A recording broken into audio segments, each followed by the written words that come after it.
नमस्कार, बहुत स्वागत है आपका। आप देख रहे हैं आपकी आवाज और आपके साथ मैं हूं आसिफ शेख। आपकी आवाज में आज बात बीजापुर में हुए नक्सली हमले और शहीद हुए जवानों की। 2 दिन पहले बीजापुर में नक्सलियों की मांद में उन्हें चुनौती देने हमारे वीर जवान गए, मगर कायर नक्सलियों ने घात लगाकर जवानों पर अत्याधुनिक हथियारों से हैवी फायरिंग की। नतीजा, कई नक्सलियों को ढेर करने के बाद हमारे 22 जवानों ने शहादत दे दी। केंद्रीय गृह मंत्री अमित शाह जवानों को श्रद्धांजलि देने छत्तीसगढ़ पहुंचे। सीएम बघेल ने भी जवानों को याद किया। दोनों नेताओं ने दावा किया कि यह बलिदान खाली नहीं जाएगा। सवाल यह है, बीजापुर का बदला कब लिया जाएगा? सवाल यह है, नक्सल पर अंतिम प्रहार कब किया जाएगा? ऐसे ही कई सवाल हैं जिनके जवाब जानने की कोशिश करेंगे। एक खास पैनल भी हमारे साथ जुड़ेगा, लेकिन आइए सबसे पहले एक रिपोर्ट देखते हैं।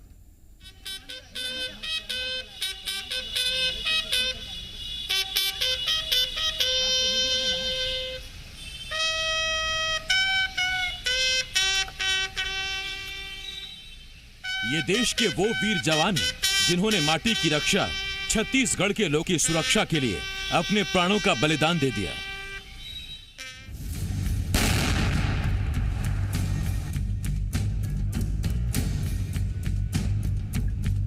बीजापुर में नक्सलियों की मांद में घुसकर हमारे बहादुर जवानों ने लाल आतंक को चुनौती दी। कायर नक्सलियों ने घात लगाकर, एम्बुश लगाकर जवानों पर अंधाधुंध फायरिंग की, अत्याधुनिक हथियारों से वार किया और इस मुठभेड़ में कई नक्सलियों को ढेर करने के बाद हमारे 22 जवानों ने शहादत दे दी। साल के सबसे बड़े नक्सली हमले में शहीद हुए जवानों को श्रद्धांजलि देने के लिए केंद्रीय गृह मंत्री छत्तीसगढ़ पहुंचे। ये 3 तस्वीरें देखिए। जब गृह मंत्री शहीदों को श्रद्धांजलि देने के लिए जगदलपुर पहुंचे, इसके बाद उन्होंने बीजापुर के बासागुड़ा में सुरक्षा बलों के कैंप में पहुंचकर जवानों का हौसला बढ़ाया, तो साथ ही शहीदों को याद किया। इसके बाद गृह मंत्री रायपुर के उस अस्पताल भी पहुंचे जहां इस मुठभेड़ में घायल जवानों का इलाज चल रहा है। केंद्रीय गृह मंत्री के साथ छत्तीसगढ़ के सीएम भूपेश बघेल ने भी शहीदों को याद किया। दोनों ही नेताओं ने शहीदों को श्रद्धांजलि देते हुए कहा कि जवानों की शहादत खाली नहीं जाएगी। हमारे जवान बहुत बहादुरी से लड़े। लगभग 400-450 हमारे जवान रहे होंगे और जिसमें 4 घंटे लगातार लड़ाई जारी रही और दोनों पक्षों को क्षति हुई है। जहाँ तक कि जवानों के 22 जवान शहीद में एक मिसिंग है और नक्सलियों के भी भारी क्षति हुई है। 4 ट्रैक्टर में भर के ले गए हैं। इससे स्पष्ट हो जाता है कि उनको बहुत अधिक क्षति। कोई रणनीति के सुझाव देंगे? कुछ अभी चर्चा होगी उसमें। तो डीआरजी, छत्तीसगढ़ पुलिस, सीआरपीएफ और कोबरा बटालियन के जो जवान शहीद हुए हैं, उनको मैं भारत सरकार की ओर से, देश की ओर से, देश के प्रधानमंत्री श्री नरेंद्र मोदी जी की ओर से श्रद्धांजलि देता हूं। उनका ये सर्वोच्च बलिदान व्यर्थ नहीं जाएगा। ये लड़ाई को निर्णायक मोड़ पर पहुंचाने के लिए उनका बलिदान देश हमेशा याद रखेगा। केंद्रीय गृह मंत्री अमित शाह से लेकर सीएम भूपेश बघेल तक जवानों को याद कर रहे हैं, शहीदों के परिवारों को हिम्मत बंधा रहे हैं, तो इस मामले में सियासत भी जारी है। एक दिन पहले जहां सीएम भूपेश बघेल ने बीजापुर नक्सल हमले में इंटेलिजेंस फेलियर की बात से इनकार किया, तो कांग्रेस के पूर्व अध्यक्ष ने इंटेलिजेंस पर सवाल खड़े कर दिए। अब सवाल यह है, आखिर कब तक हमारे जवान यूं ही शहादत देते रहेंगे? सवाल यह है, आखिर कब तक नक्सली यूं ही खून खराबा करते रहेंगे? सवाल यह है, हर बार नक्सलियों को सबक सिखाने का दावा किया जाता है, हर बार उनके ताबूत में आखिरी कील ठोकने की बात की जाती है, मगर लाल आतंक पर अंतिम प्रहार कब किया जाएगा?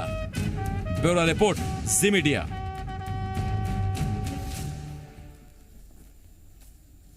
मेरी तरह आप भी ये सब सुनकर थक गए होंगे, आपको भी गुस्सा आता होगा, खून उबाल मरता होगा कि ये आखिरी लड़ाई है।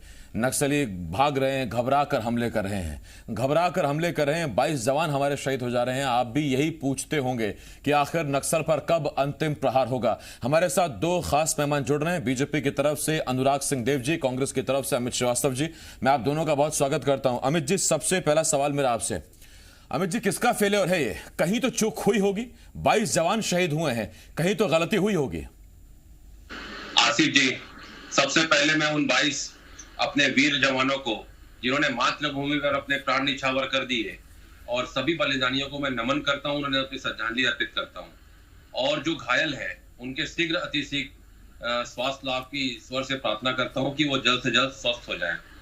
आपने कहा कि फेल्यूर, जिस प्रकार से आज देश के गृह मंत्री और प्रदेश के मुख्यमंत्री जी ने दौरा किया और दोनों का एक ही संदेश था कि अब ये आखिरी लड़ाई है, और जिस प्रकार से लाल आतंक ने अपने पैर यहाँ पर पसारे थे, अब ये अंतिम समय उनका आ गया है। और लगातार जिस प्रकार से फोर्सेस को उनके शौर्य को मैं नमन करता हूँ, जिस प्रकार से हमारी फोर्सेस अंदर तक आज अबुझमाड़ के अगर जंगलों में जाके अपने कैंप स्थापित कर रही है, और 3 चीजों पे हम आसिफ भाई काम कर रहे हैं, विश्वास, विकास और सुरक्षा। जब हम आदिवासियों को, उनकी 1707 आदिवासियों को 4200 एकड़ जमीन वापस करते हैं, वहां से उनका विश्वास जागता है कि अब इस प्रदेश में जो हमारी सरकार है वो हमारे अनुरूप कार्य करने वाली सरकार है। विकास लगातार जिस प्रकार से सड़कों का जाल बिछाया जा रहा है, और मैं आज इस पे राजनीति बिल्कुल भी नहीं करना चाहूंगा क्योंकि बहुत ही संवेदनशील मुद्दा है। केंद्र की मदद से जो फोर्सेस आई हैं, लगातार आप देखिए कि उनके सहयोग से हम जो 20-20 साल से सड़कें नहीं बनी थी, आज वो सड़कें बन रही हैं। 900 स्कूलों को रीओपन किया गया, पुलिया बन रहे हैं, मोबाइल इंफ्रास्ट्रक्चर डेवलप किया जा रहा है कि मोबाइल कनेक्टिविटी के लिए टावर लगाए जा रहे हैं। अमित जी, ये अच्छा लगा सुनकर आपने कहा कि आप राजनीति नहीं करना चाहते इस मसले पर। फिर क्या वजह है कि किसी तरह का कोई फेलियर नहीं था, इंटेलिजेंस फेलियर नहीं था, ये कहते हैं मुख्यमंत्री भूपेश बघेल, और राहुल गांधी ट्वीट करके पूछते हैं कि ये फेलियर था इंटेलिजेंस का, एक अखबार की कटिंग का शेयर करते हुए, और वो पूछते हैं कि इतनी बड़ी हमला हुआ कैसे। तो एक राय कम से कम पार्टी में ही बन जाए, सियासत तो उसके बाद देख लेंगे क्या होना है क्या नहीं होना है। देखिए आसिफ भाई, जिस प्रकार से एक इनपुट मिला था कि नक्सलियों का जो सबसे बड़ा नेता है हिडम्मा, अगर वो वहां पर है तो फोर्सेस को फोर्स कई दिनों से उसकी तलाश में थी। और जिस प्रकार मैंने कहा कि अंदर तक अगर वहां पर फोर्स घुस के काम कर रही है और लगातार फोर्सेस को सफलता भी मिल रही है, जिससे नक्सली बौखलाए हुए हैं। और जिस प्रकार से आप देखिए कि 2000 जवानों को अगर वहां पर भेजा जाता है तो निश्चित तौर पे जो इनपुट था वो बहुत मजबूत इनपुट था, और लगातार जिस प्रकार से वहां पर इनको भेजा गया, लेकिन उस जो नक्सली लोग थे उनका एक ग्रुप, जैसे वो अगर इसको देखेंगे आप, एक गोरिल्ला वॉर की तरह इन्होंने यूज करते हैं कि एक टुकड़ियों में बढ़ जाते हैं और एक टुकड़ी अगर एम्बुश लगा के जवानों को उसमें जो कार्रवाई करता है, उनका पैटर्न ही यही है। जिस प्रकार आप देखिए कि अगर थोड़ा दिन पहले वो एक लेटर जारी करते हैं कि हम नहीं, उस लेटर पर अभी आप मत जाइए, क्योंकि जब वो लेटर आया था तब आप ही की सरकार ने कहा था, तामिरध्वज साहू साहब ने कहा था कि इसकी पुष्टि नहीं है अभी। तो जब उसकी पुष्टि ही नहीं है तो उसका जिक्र मत करिए, और मैं भी मानकर ये नहीं चलता कि नक्सली कोई शांति वार्ता आपसे चाहते हैं, क्योंकि वो चिट्ठी क्या थी, उसके पीछे क्या ऑथेंटिसिटी थी, आज तक क्लियर नहीं हुआ है। मैं अमित जी लौट रहा हूं इस पर आपके पास। अनुराग जी आपके पास आ रहा हूं। अनुराग जी, इस फोर्सेस को एक इनपुट मिला, इनपुट फोर्सेस के लिए अगर वो इतना ही अहम था, इतना ही पुख्ता था, तो फिर नक्सलियों को 2500-3000 नक्सलियों को घात लगाने का मौका कैसे मिला? कैसे नक्सली वहां पर एम्बुश लगाकर बैठ गए, जवानों के आने का इंतजार करते रहे? फेलियर हुआ कि नहीं हुआ? इतने सारे जवानों की शहादत हुई और हम कहते हैं कि हम अंदर तक घुसकर उनको मार रहे हैं। हमको तो उनको सरप्राइज करना चाहिए था कि हम चुपचाप इनपुट के आधार पर आपको मारने पहुंचे हैं, वहां वो घात लगाए बैठे हमारे जवानों का इंतजार कर रहे थे। आसिफ जी, इतनी बड़ी घटना हुई है और स्वाभाविक रूप से आज उन वीर जवानों को, जो 22 जवान हमारे शहीद हुए हैं, एक मिसिंग है, और जो घायल हैं उनको लेकर पूरा देश आज शोकाकुल है और सभी ने श्रद्धांजलि प्रकट की है। आज जो लिस्ट आई है जो लोग जो शहीद हुए हैं, उसमें सरगुजा से लेके, बस्तर से लेके, गरियाबंद से लेकर, जांजगीर से लेकर देश के अन्य प्रांतों तक के जवान शामिल हैं जिन्होंने अपना सर्वोच्च बलिदान दिया है। मैं उनको श्रद्धांजलि अर्पित करूंगा। मेरा प्रश्न आसिफ जी, वास्तव में ये पॉलिटिकल तो विषय है नहीं, बहुत गंभीर मामला है। लेकिन जो आपने कहा है कि देखिए, नारायणपुर की घटना हुई थी, वे बहुत दिन नहीं हुए हैं, और 5-7 दिन पहले ही जो घटना हुई थी जिसमें हमारे 5 जवान शहीद हुए थे, और उसके तुरंत बाद इतनी बड़ी घटना होना, ये अपने आप में एक गंभीर मसला है, जिस पर यह स्वाभाविक रूप से कहा जा सकता है कि वास्तव में हमने तैयारी नहीं की थी। और दूसरा कि उनको बैकिंग भी नहीं थी। जो कहा जा रहा है कि नक्सली वहां पर एम्बुश बनाकर उनको घेर लिए और फिर उन पर हमला कर दिया, तो उनकी बैकिंग भी उनको नहीं मिल पाई वहां पर, जो मिलने की आवश्यकता थी। और कहीं ना कहीं वास्तव में इंटेलिजेंस और सूचना की भी कमी थी। ये तो स्वाभाविक रूप से ये बात सामने आ ही रही है। मुझे लगता है कि सरकार की जो नीति है इस पर, वो कभी नरम कभी गरम, कभी गोली से नहीं बोली से बात करेंगे, कभी बोली से हल निकलेगी, कभी कोई पीस कमेटी गठन हो जाता है। अनुराग जी, मैं जानता था कि आप इस नीति पर आएंगे, इसीलिए एक तारीख में नोट करके रखी हुई है सर। तारीख थी 26 मई 2015। रमन सिंह एक बयान देते हैं, वो कहते हैं कि नक्सली इसी माटी के लाल हैं। तो आप भी कभी नरम कभी आप भी गरम, 15 साल में आप भी कोई नीति तैयार नहीं कर पाए। कभी आप कहते हैं माटी के लाल हैं, आएंगे तो गले लगा लेंगे, कभी कहते हैं गोली चलाएंगे। क्लियर तो आप भी नहीं थे सर। 15 साल का वक्त अच्छा खासा था आपके पास। देखिए, एक सलवा जुड़ुम अभियान भारतीय जनता पार्टी ने आरंभ किया था, और उसको लेकर हम लोगों को जोड़ने की कोशिश कर रहे थे। स्वाभाविक रूप से कुछ कैंप्स भी हमने डेवलप किए थे। तो जितनी प्रकार की नीतियां हो सकती थी निपटने के लिए, कोई सद्भावना से, कोई अच्छे से जैसा बन सकता था वो किया गया। लेकिन एक बात आसिफ जी बहुत स्पष्ट है कि भारतीय जनता पार्टी ने नक्सलियों के प्रति हमेशा एक स्पष्ट रुख रखा है। कांग्रेस की नीति जरूर बदलती रही है, कभी वो इसको सामाजिक आर्थिक समस्या मानते थे, कभी भटके हुए मानते थे, कभी क्रांतिकारी मानते थे, ये अलग बात है। लेकिन भाजपा ने हमेशा इसको लॉ एंड ऑर्डर की समस्या मानी है, और उसको लेकर ही बीजेपी ने हमेशा लड़ाई की है। और उसको लेकर हमारा प्रयास रहा था पहले भी कि हम किसी भी तरीके से इस आतंकवाद को छत्तीसगढ़ की धरती से समाप्त करें। और आप देखेंगे कि देश के अन्य प्रांतों में जहां ये बहुत हावी थे, एक बार आंध्र प्रदेश की आप बात कर लें, बहुत ज्यादा हावी थे, महाराष्ट्र की बात कर लें, आज वहां पर ये पूरी तरीके से समाप्त होने की स्थिति में है। लगभग खत्म हो चुके हैं, बंगाल में खत्म हो चुके हैं, उड़ीसा में खत्म हो चुके हैं, लेकिन आज छत्तीसगढ़ में हम इससे निपट नहीं पा रहे। तो वास्तव में ये चैलेंज हमारे लिए सिर्फ नहीं है, ये कोई स्टेट गवर्नमेंट के लिए चैलेंज नहीं, मैं तो मानता हूँ सेंट्रल गवर्नमेंट पूरे देश के लिए चैलेंज है। और इसीलिए आज केंद्रीय गृह मंत्री अमित शाह जी ने सारे दौरे कार्यक्रम निरस्त करके कल रात को उन्होंने एक बैठक ली दिल्ली में, और आज फिर तुरंत सुबेरे वो यहाँ आए, फिर अस्पताल गए और बासागुड़ा गए, जवानों से मिले, और अपनी गंभीरता और अपना जो उनका मोटो है कि हम इस पर अंकुश लगाएंगे, उन्होंने प्रतिबद्धता के साथ। नहीं, ये एक अच्छी बात है कि केंद्रीय गृह मंत्री खुद छत्तीसगढ़ आए और उन्होंने मुख्यमंत्री के साथ मिलकर जवानों को श्रद्धांजलि दी, और दोनों ने मिलकर, राज्य सरकार और केंद्र सरकार भले ही विपरीत सियासी विचारधाराओं की सरकारें हों, लेकिन दोनों बड़े नेताओं ने मिलकर जवानों को श्रद्धांजलि दी और एक होने का संदेश दिया। मैं उस पर आता हूं आपके पास। अनुराग जी, अमित जी आपके पास आ रहा हूं। अमित जी, 15 साल मिले थे बीजेपी की सरकार को, नीति साफ थी कि नहीं थी वो एक अलग बहस का विषय है, लेकिन नक्सलवाद खत्म नहीं हुआ। 2.5 साल आपको भी हो गया सर। कोई नीति बड़ी साफ अगर दिख रही हो तो हमें बताइए सर, क्या नीति है? आप गोली चलाएंगे या बातचीत के लिए कहेंगे? और जिस तरह की स्थितियां हैं, जवानों पर लगातार हमले हो रहे हैं, ऐसा लगता नहीं है कि बातचीत की कोई संभावना बनती दिख रही है या बननी चाहिए?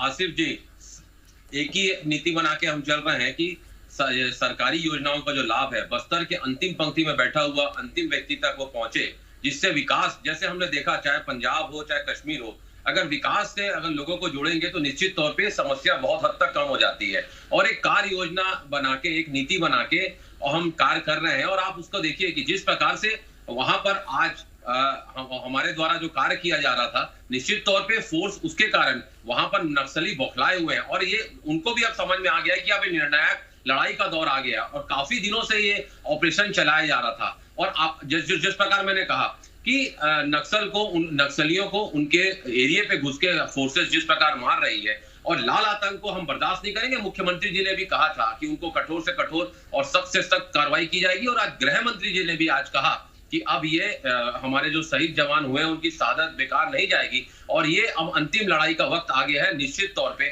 आप आने वाले समय में देखेंगे कि जो नक्सली हमारे जो वहां के लोग हैं, जो बस्तर के लोग हैं, वो भी अब जिस प्रकार से उनको भी समझ में आ गया है कि अगर उनको मूलभूत सुविधाएं, अगर उनको जिस प्रकार से लगातार अगर वहां पर विकास के कार्य होंगे और उनको अगर मूलभूत सुविधाएं मिलेंगी, उनके बच्चों को अच्छी शिक्षा मिलेगी, रोड्स अच्छी होंगी, सारी चीजें होंगी, तो वो उनका झुकाव निश्चित तौर पे सरकार की तरफ होगा। और लगातार जो योजनाएं चलाई जा रही हैं, सर इसी पर मैं आपसे एक सवाल पूछता हूं अमित जी, आपने कहा कि अगर मूलभूत सुविधाएं देंगे, विकास देंगे।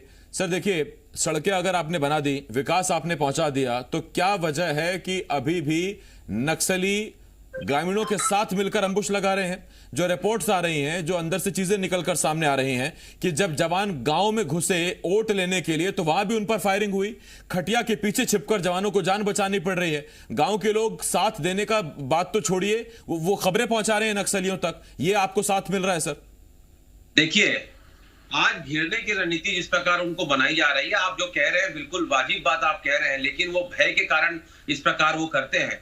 अगर कुछ गांव के लोग अगर उनके साथ भय में आ जाते हैं तो पूरे लोगों को हम उसके लिए दोषी नहीं ठहरा सकते आसिफ जी। और जो भय युक्त वातावरण वो बनाना चाहते हैं, हम केंद्र और हमारी सरकार मिलकर उसे भय मुक्त करेगी और लगातार उस पर रणनीति पे हम काम कर रहे हैं। आप देखिए जिस प्रकार से नक्सल ऑपरेशन के डीजी हो, चाहे गृह मंत्री जी के सुरक्षा सलाहकार हो, 15 दिनों से वो यहीं पर है। तो ये सब दर्शाता है कि दोनों सरकारें मिलकर कर रही हैं और जॉइंट वेंचर से जो होगा, एक कोऑर्डिनेशन कमेटी बना के जो कार्य हो रहा है। और आपने देखा कि जो 7 स्टेट जो इससे इफेक्टेड एरिया है, आज उसकी बैठक भी एक समय में रायपुर में हुई थी। तो एक प्लान केंद्र सरकार के सहयोग से निश्चित तौर पे बना रहे हैं। और मैंने जैसा कहा कि ये राजनीति का विषय नहीं है, हम सबको मिलकर लड़ना पड़ेगा। और निश्चित तौर पे मुझे पूर्ण विश्वास है कि वो समय अब दूर नहीं कि छत्तीसगढ़ से नक्सलवाद का कम से कम खात्मा होगा, जवानों की शहादत बेकार नहीं जाएगी। और एक कार्य योजना बना के हम निश्चित तौर पे कार्य कर रहे हैं। ये और लाल अमित जी, जिस दिन ऐसा हो जाएगा उस दिन अच्छा लगेगा, वरना ये कंप्लीट कर लूं। काफी सर सुन लिया इसके बारे में। मैं लौट रहा हूं आपके पास अमित जी। अनुराग से मैं आता हूं, अभी अमित जी आता हूं इसके बाद आपके पास। अनुराग जी आपके पास आ रहा हूं। अनुराग जी, सरकार के पास कोई नीति नहीं है, सरकार कंफ्यूज है, सरकार की नीति क्लियर नहीं है, फिर क्या वजह है कि इसी केंद्र सरकार ने अपने रिपोर्ट में कहा था कि आपकी सरकार में 4 ब्लॉक तक सीमित नक्सलवाद 14 ब्लॉक तक विस्तृत हो गया, फैल गया। आप दावा कर रहे हैं ओडिशा में खत्म हो गया, पश्चिम बंगाल में खत्म हो गया, लेकिन इसी केंद्र सरकार की रिपोर्ट ने बताया था कि आपके रहते आपकी सरकार में 14 ब्लॉक तक नक्सलवाद आ गया था। यहां तक कि खुद सीएम के गृह जिले के ब्लॉक तक, कवर्धा तक, राजनांदगांव तक नक्सलवाद आ गया था। आसिफ जी, 2003 से पहले वास्तव में ये स्थिति थी कि सरगुजा पूरे तरीके से नक्सल की चपेट में था और भी सीमावर्ती जिले राजनांदगांव से लेकर अन्य जिले भी पूरे तरीके से चपेट में आ चुके थे, गरियाबंद तक। लेकिन मुझे लगता है कि देखिए, उन्मूलन तो हुआ। यदि सरगुजा में यदि हम देखें कि 3 से लेकर 8 तक क्या जो समय अवधि था, उसमें हमने आज के तारीख में सरगुजा पूरे तरीके से नक्सल उन्मूलित संभाग माना जा रहा है। तो निश्चित रूप से कामयाबी तो मिली है कहीं ना कहीं। और मैं तो ये मानता हूं आसिफ जी कि नारायणपुर, बीजापुर, सुकमा क्षेत्र को छोड़कर, कोंटा क्षेत्र को छोड़कर वास्तव में हम लोगों ने पीछे ढकेला था नक्सलवादियों को और उनको एक लिमिटेड एरिया में सीमित किया था। लेकिन देखिए क्या होता है, एक टाइम पर बहुत सारे काम करने पड़ते हैं।